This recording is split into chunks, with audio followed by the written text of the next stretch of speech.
पद्म पुराण में वर्णित पुरुषोत्तम मास महात्म्य कथा के अनुसार एक समय की बात है।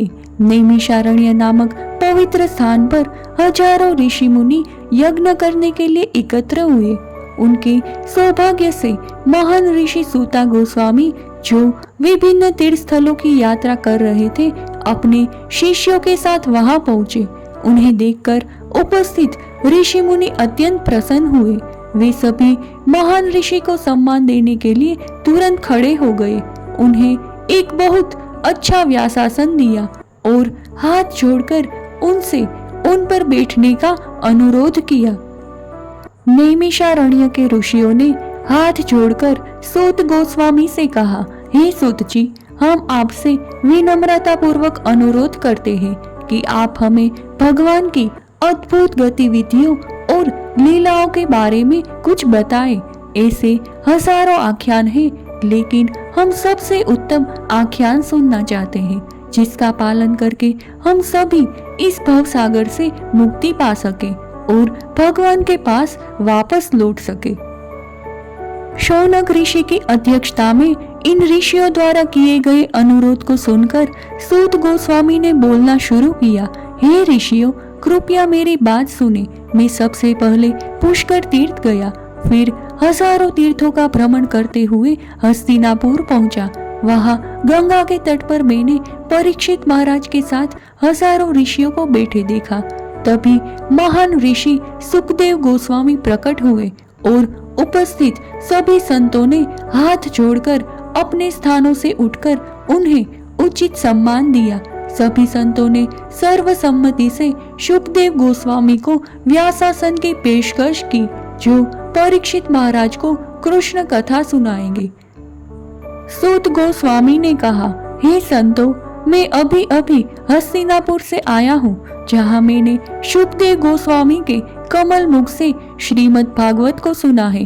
अब मैं तुम्हें भगवान की सर्व आकर्षक गतिविधियों और लीलाओं के बारे में बताऊंगा। एक बार बहुत समय पहले श्री नारद मुनि श्री नारायण ऋषि के निवास बद्री का आश्रम पहुँचे। उनके चरण कमलों से अलकनंदा नदी बह रही थी। नारद ने नारायण को प्रणाम किया और प्रार्थना की, हे देवताओं के भगवान, हे दया के सागर, हे सृष्टि के स्वामी, आप सर्व सत्य है, सभी सत्यों का सार है। मैं आपको प्रणाम करता हूँ। हे प्रभु, इस भौतिक संसार में सभी जीव इंद्रिय तृप्ति में व्यस्त है। वे सभी जीवन के अंतिम लक्ष्य को भूल गए हैं। इसलिए कृपया कुछ ऐसा बताएं जो मेरे जैसे गृहस्थों और सन्यासी दोनों के लिए उपयोगी हो। कुछ ऐसा हो जो हमें आत्म साक्षात्कार प्राप्त करने और भगवान के पास वापस लौटने में मदद करेगा। नारद के मधुर वचन सुनकर भगवान नारायण मुस्कुराए। उन्होंने कहा, हे नारद, कृपया भगवान श्री कृष्ण की परम पवित्र लीलाओं के बारे में आख्यान सुने, क्योंकि वे सभी पाप पूर्ण प्रतिक्रियाओं को कम कर देंगे। आप पहले से ही परमेश्वर की सभी गतिविधियों को जानते हैं, लेकिन दूसरों के लाभ के लिए आप मुझसे फिर से पूछ रहे हैं। तो अब मैं आपको पवित्र पुरुषोत्तम मास की महिमा के बारे में बताऊंगा, जो न केवल सभी भौतिक सुख प्रदान करने में सक्षम है, बल्कि जीवन के अंत में भगवान के पास वापस लौटने के लिए भी योग्य है। नारद जी ने पूछा, हे प्रभु, मैंने कार्तिक, चैत्र आदि सभी महीनों की महिमा सुनी है, लेकिन यह कौन सा महीना है? हे दया के सागर, कृपया मुझे इस पवित्र महीने के बारे में सब कुछ बताएं। इस महीने की महिमा का तरीका क्या है? इस महीने में मुझे क्या करना चाहिए? मुझे कैसे स्नान करना चाहिए? दान आदि कैसे देना चाहिए? मुझे क्या जाप करना चाहिए? मुझे किसकी पूजा करनी चाहिए? क्या मुझे इस महीने में उपवास करना चाहिए? कृपया मुझे सब कुछ विस्तार से बताइए। सूत गोस्वामी ने कहा, हे ऋषियों, नारद के इन सभी प्रश्नों को सुनने के बाद भगवान नारायण ने अपने चंद्रमा जैसे कमल मुख से बोलना शुरू किया। हे नारद, मैं तुम्हें वह बात बताऊंगा जो पहले भगवान श्री कृष्ण ने महाराज युधिष्ठिर को बताई थी। एक बार धर्मराज युधिष्ठिर अपना सब कुछ, अपना साम्राज्य, अपना महल और यहाँ तक कि अपनी पवित्र पत्नी द्रौपदी जुए में दुर्योधन से हार गए। उस समय दुशासन ने पूरी राजसभा के सामने द्रौपदी का अपमान किया था, तो ऐसी खतरनाक स्थिति से भगवान श्री कृष्ण ने उसे बचाया था।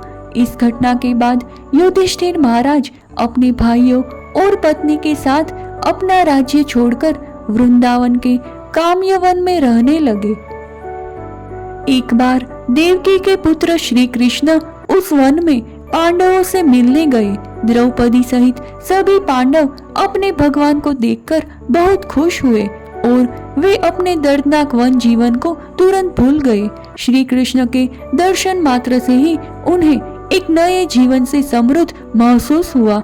उन्होंने अपने भगवान के चरण कमलों में अपनी श्रद्धा अर्पित की। पांडवों की दयनीय हालत देखकर श्री कृष्ण बहुत परेशान हो गए और साथ ही उन्हें दुर्योधन पर भी बहुत गुस्सा आया। ऐसा प्रतीत हुआ जैसे भगवान पूरे ब्रह्मांड को नष्ट करने जा रहे हैं और इसीलिए पांडव भयभीत हो गए और सभी विनम्र मुद्रा में भगवान से प्रार्थना करने लगे।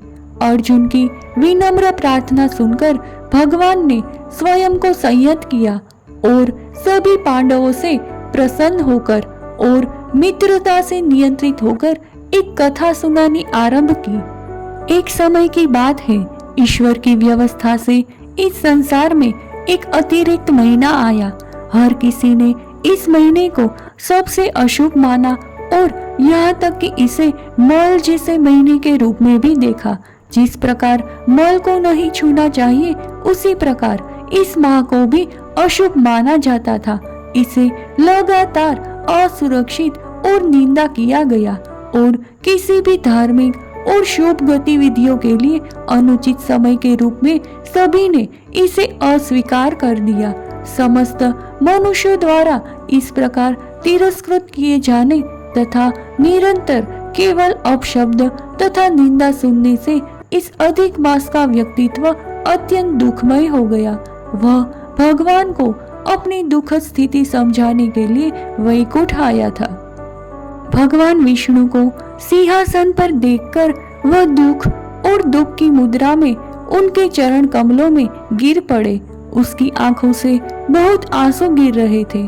उसने भगवान से प्रार्थना की, हे दया के सागर, मैं आपके पास आया हूँ क्योंकि मैं असहाय हूँ। संसार के सभी लोगों ने मुझे अस्वीकार कर दिया है और मेरी निंदा की है। कृपया मेरी रक्षा करें, कृपया मुझ पर अपनी दया दिखाए, कृपया मेरे प्रति उदासीन न रहे। इन शब्दों को कहते हुए अतिरिक्त महीने भगवान विष्णु के सामने रोते रहे और उदास मूड में उनके सामने बैठ गए।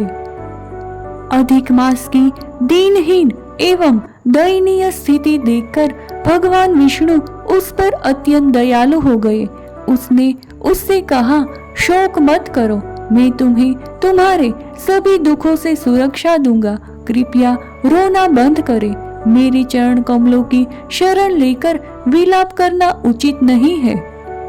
भगवान द्वारा इतनी सांत्वना दिए जाने पर अतिरिक्त महीने ने कहा, हे भगवान, आप मेरी दर्दनाक स्थिति को जानते हैं। इन तीनों लोकों में मुझसे अधिक दयनीय स्थिति में कोई नहीं है। सबसे पहले अन्य सभी महीने, वर्ष, दिन, रात, दिशाएं आदि आपके द्वारा संरक्षित है और इसीलिए वे हमेशा अपने अद्वितीय आकर्षक मूड में निर्भय होकर विचरण कर रहे हैं। परंतु मेरा न तो कोई नाम है, न कोई रक्षक है, न मुझे शरण देने वाला कोई पति है। सभी देवताओं और मनुष्यों ने किसी भी शुभ कार्य के लिए मुझे अस्वीकार कर दिया है। इस कारण हे भगवान, मैं तुरंत मरना चाहता हूँ। हे नारद, इस अधिक मास ने फिर बार बार कहा, मैं मरना चाहता हूँ, मैं मरना चाहता हूँ। तब वह भगवान के चरणों में बेहोश हो गए। भगवान विष्णु के अनुरोध पर गरुड़ ने अतिरिक्त मांस को पंखा करना शुरू कर दिया और कुछ देर बाद वह उठे और फिर बोलने लगे, हे जगत के स्वामी, मुझे आपके शरण की आवश्यकता है, कृपया मेरी रक्षा करें।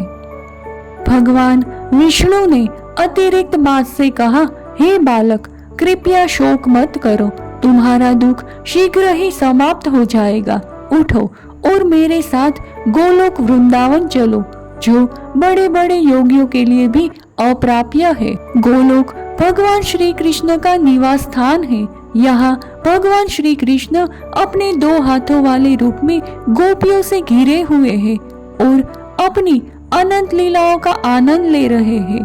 गोलोक के परम श्री कृष्ण तुम्हें तुम्हारे सभी दुखों से मुक्ति दिलाएंगे, कृपया मेरे साथ आओ। तब भगवान विष्णु मलमास को हाथ से पकड़कर गोलोक ले गए। दूर स्थान से भगवान विष्णु और मलमास ने गोलोक की चमक देखी।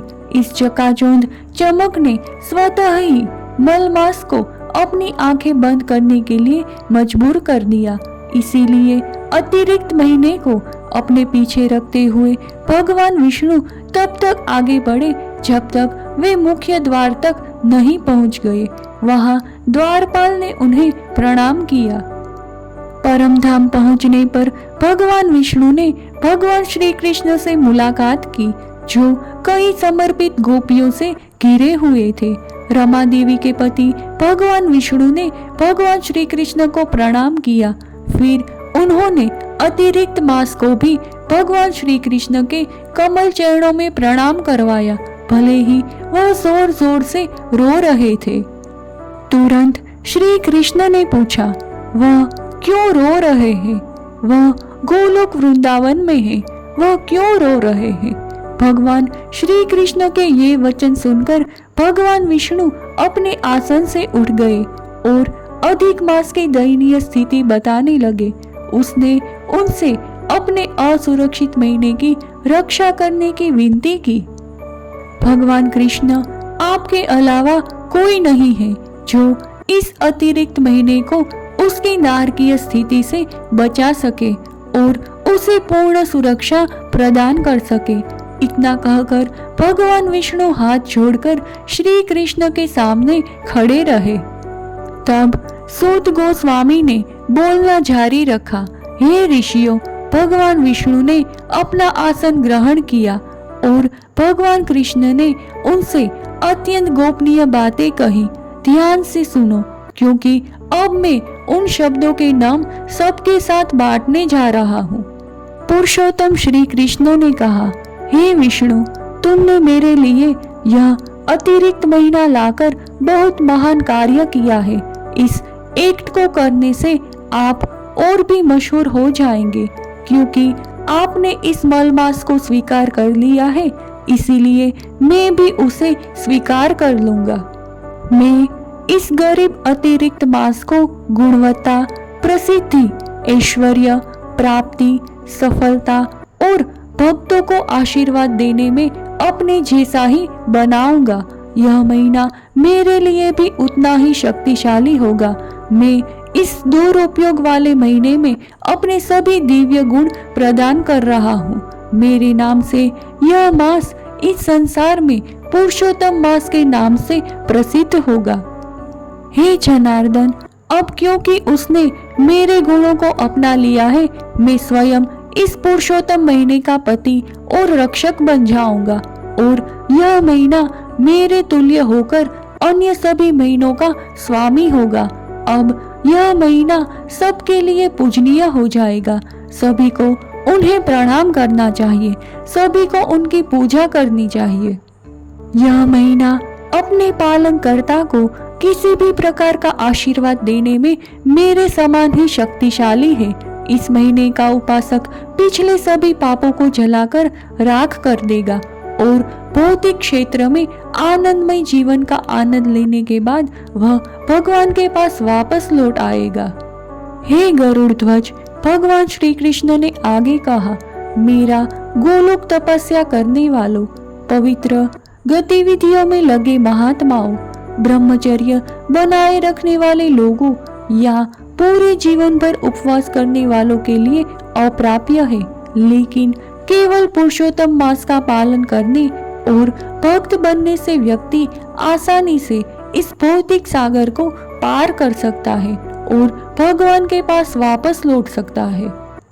इस पुरुषोत्तम मास का पालन सभी तपस्याओं में सर्वोत्तम है।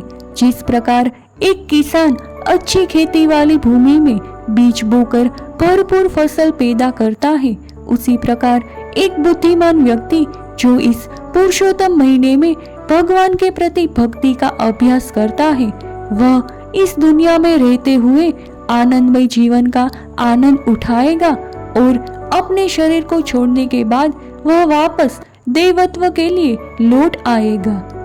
जो अभागा अज्ञानी मनुष्य जप नहीं करता, दान नहीं करता, भगवान श्री कृष्ण तथा उनके भक्तों का आदर नहीं करता, ब्राह्मणों के साथ उचित व्यवहार नहीं करता, दूसरों से शत्रुता करता है तथा जो पुरुषोत्तम मास की निंदा करता है, वह असीमित अवधि के लिए नरक में नष्ट हो जाता है। भगवान श्री कृष्ण ने आगे कहा, कोई व्यक्ति इस पुरुषोत्तम माह में भक्ति किए बिना अपना जीवन कैसे सफल बना सकता है? जो व्यक्ति पूरी तरह से इंद्रिय तृप्ति में लगा रहता है और इस पवित्र महीने को कोई विशेष महत्व नहीं देता, वह नरक का सर्वोत्तम उम्मीदवार बनता है। सभी मनुष्यों को इस पुरुषोत्तम मास में कुछ न कुछ भक्ति करनी चाहिए, जैसे कि मेरे पवित्र नाम का जाप करके मुझ श्री कृष्ण की पूजा करना, श्रीमद् भागवत और भगवत गीता का अध्ययन, विशेष रूप से अध्याय 15 पुरुषोत्तम योग, दान देना, प्रतिदिन घी का दिया अर्पित करना। जो भाग्यशाली मनुष्य मेरे निर्देशों का पालन करता है और इस पुरुषोत्तम मास का विधि पूर्वक पालन करता है और निष्ठा पूर्वक मेरी पूजा करता है, उसे इसी जीवन में प्रसिद्धि, ऐश्वर्य और एक अच्छे पुत्र की प्राप्ति होती है। सुखी जीवन का आनंद लेने के बाद वह वापस गोलोक धाम लौट जाएंगे। मेरी आज्ञा का पालन करते हुए सभी को इस पवित्र महीने की इबादत करनी चाहिए। मैंने इसे अन्य सभी महीनों से सर्वोत्तम बना दिया है। हे रमा देवी के पति, इस अतिरिक्त महीने के बारे में सभी प्रकार की मानसिक अटकलें छोड़ दे। बस इस पुरुषोत्तम महीने को अपने साथ अपने वैकुंठ धाम ले जाइए।